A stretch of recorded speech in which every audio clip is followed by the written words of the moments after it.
Hi, thank you for joining. In today's video, we're going to continue some exercises in which I present you with several sentences that will require you to exercise some of what you've learned in English and apply it to these sentences in order to finesse them. Okay, you will likely need to look out for missing capitalization or incorrectly applied capitalization, and also missing or incorrectly applied punctuation marks.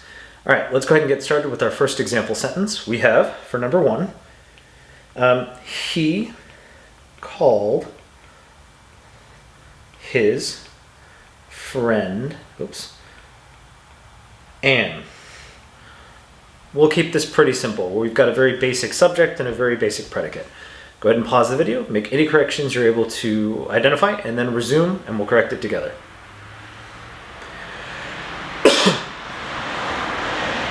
All right, let's go ahead and get started. So, as with any sentence, you always want to start with the capital. So we're going to go ahead and begin with he, as a capital H, called his friend Anne.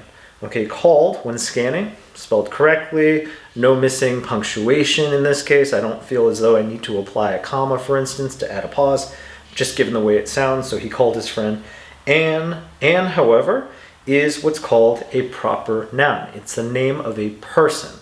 So, that being said, I will need to capitalize Anne. And also, to punctuate the sentence, I do need to conclude it, as it is a statement, with a period. All right, very simple. Let's go ahead and move on to our second example sentence.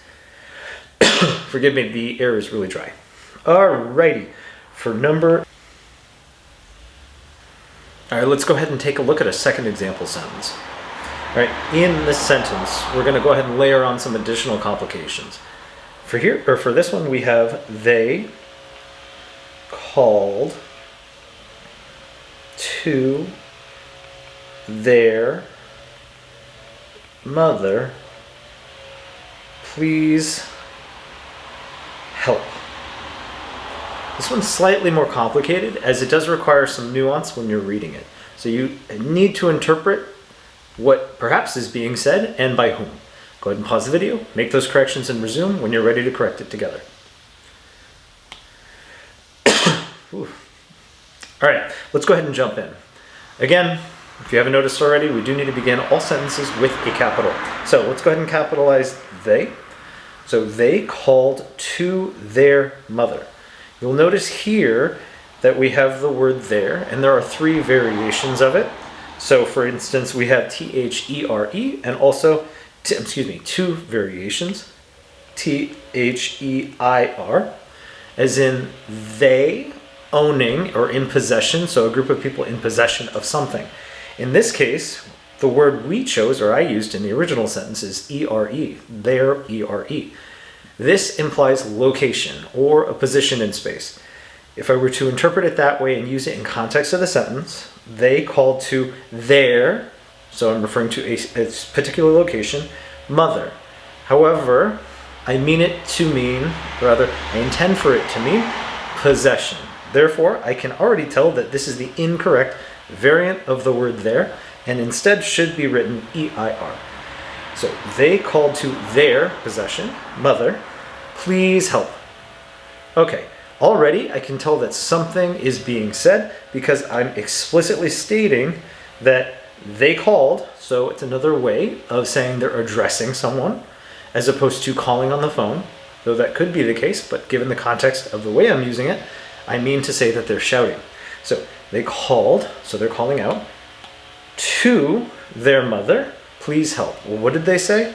They said, please help. And they likely, given the urgency or the word help implying a sense of urgency, would end that call out, since they're shouting, with an exclamation mark, as opposed to calling out to someone, period, which is a much more muted way of trying to get someone's attention. And the two ideas contrast, meaning you wouldn't call out to someone and do it quietly. You would call out to someone loudly in hopes of gaining their attention. Therefore, again, given the context, I would use an exclamation mark. Also, there's a pause when you read the sentence.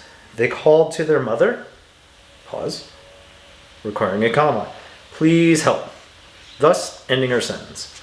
All right, well, let's go ahead and try a third example sentence, or sample sentence. All right, for this one, we have, her dog's fur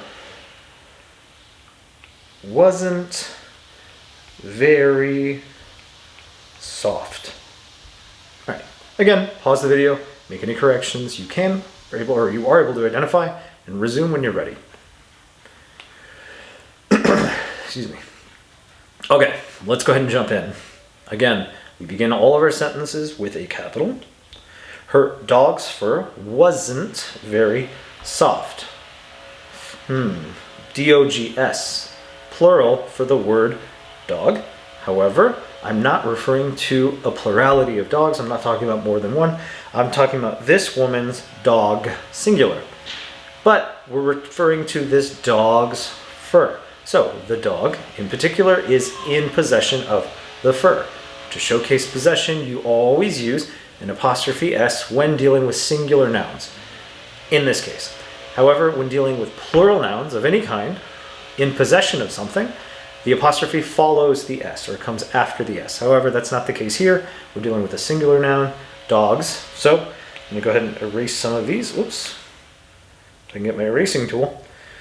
So I'm going to go ahead and instead put the apostrophe between the G and the S for dogs. So now we have a singular dog who is in possession of the fur we're referring to. And this fur wasn't very soft. You should also have noticed that we have a contraction. The contraction is wasn't, which is a combination of the base root word, was, which is a to be verb, plus not. Always remember that when appending or adding not to a word, when creating a contraction, you always supplement or drop the O and replace it with an apostrophe. So in this case, we're going to stick with our root word, the space word, the was, N apostrophe T. The the apostrophe, again, takes the place of the O that would otherwise belong to the word not. I do sometimes see people write it was apostrophe NT, wasn't, and it produces a similar sound. However, this is the incorrect spelling. It is wasn't N attached directly to the base word, apostrophe T. Again, supplementing or replacing that letter. Okay, her dog's fur wasn't very soft. I'm just making a statement. Statements end with a period. So we'll go ahead and conclude that sentence with a period. And let's move on to our fourth sample sentence. All right, here we have, excuse me, I'm trying to use my imagination on the fly. All right, here we have, the box of crayons Luke bought weren't bright, referring to the colors of the crayons. All right, again, pause the video, make any corrections you are able to identify, resume, and let's do this together. Okay, so again, in this case, I have a definite article the, which starts our sentence. It's lowercase. I know right away I should start with a capital. So I'm going to capitalize the T in that definite article. The box of crayons, however, you'll notice that we have an apostrophe S, implying that we're dealing with one crayon, a singular crayon, who is or possesses something, whether it's a color or size or whatever. In this case, we're talking about multiple crayons, or the intention is to talk about a box full of more than one crayon. Therefore, I can already tell that an apostrophe is likely the incorrect use of a punctuation in the sentence. So I'm going to go ahead and strike the apostrophe, therefore going from a singular crayon to a plurality of crayons. So the box of crayons Luke bought, and Luke here is a proper noun. It refers to an individual by name, which requires a capital. So I'm going to go ahead and capitalize the first letter of that proper noun. So again, going back to reread, the box of crayons Luke bought weren't bright. Weren't, some of you hopefully were able to notice, is a contraction, or is intended to be a contraction of two words, because contractions are a combination of two words, or a joining of two words using an apostrophe. In this case, we have our root word, which is were, plus, of course, not. And if you remember from the example that we gave in number 3, and also the example we gave, actually just number 3 for now, I'm thinking of another video. In the example sentence for number 3 where we have wasn't, you'll notice that whenever I'm appending the word not to a word producing a contraction, I always attach the N directly to that base or root word, followed by the apostrophe to supplement the missing O in not, and then the T.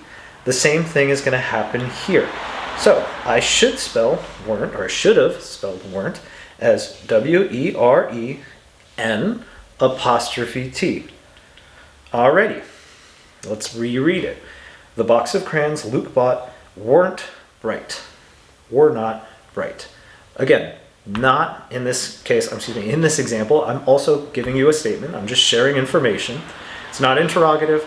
It's not exclamatory. Therefore, I'm not ending with an exclamation mark, or in the case of the interrogative, a question mark. Instead, I'm going to go ahead and conclude it with a period. All right, let me go ahead and stop. Oops, let me go ahead and stop my share. All right, thank you again for joining me. And if you would be so kind as to subscribe and also like the video, it does promote this channel in terms of the YouTube algorithm, the way it impacts that, and it would help me gain some traction, which I would genuinely appreciate. All right, thank you again, and I look forward to the next one. Bye.